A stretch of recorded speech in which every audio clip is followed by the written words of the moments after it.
Les effets, la courbe que la balle va faire pendant sa trajectoire est due au différentiel entre le chemin de club et la face de club. Mais cela est seulement vrai si le contact est centré. Si la balle est décentrée, il va y avoir ce qu'on appelle le gear effect et Mervyn va nous expliquer ce que c'est. On va donc parler de gear effect. Qu'est-ce que le gear effect? C'est la trajectoire que la balle va prendre due au décentrage. Si vous prenez la balle dans la pointe, pour un droitier, elle va tourner vers la gauche. Dans le talon, elle va tourner vers la droite. L'inverse pour un gaucher. Également, en haut, en bas, si vous la prenez sur le dessus, la balle va avoir très peu de spin. Si vous la prenez en dessous, elle va avoir davantage de spin qu'un coup centré. Tout ça est dû au décentrage et à la réaction de rouage. Quand vous tapez une balle sur la pointe va reculer, sauf qu'en reculant, elle va imprimer l'effet inverse à la balle. Clairement, comme en horlogerie, quand vous en avez un qui tourne dans un sens, l'autre va tourner dans l'autre.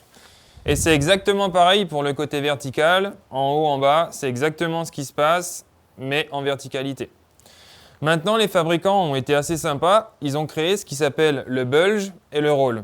Qu'est-ce que le bulge? C'est l'arrondi qu'on va avoir entre le talon, la pointe du club. L'intérêt, entre le centre de la face, la pointe et le talon, vous allez avoir un écart d'orientation de tête de club. Vu qu'une balle prise en pointe va tourner à gauche, le bulge va nous faire sortir une balle légèrement à droite de l'alignement de notre face de club et ainsi la faire revenir davantage sur le centre du fairway. Exactement pareil pour une balle prise sur le talon, ça va nous la faire partir davantage à gauche et elle va revenir sur le centre.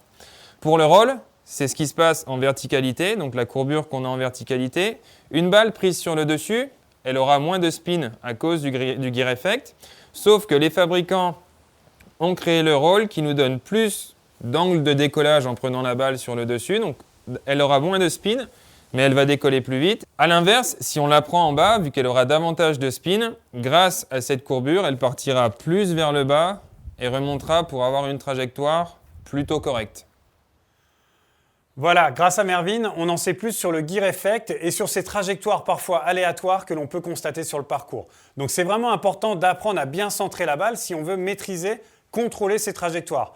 Et pour les coups loupés, on peut dire merci à la technologie et aux fabricants parce qu'ils font tout pour nous faciliter la vie. Bon entraînement!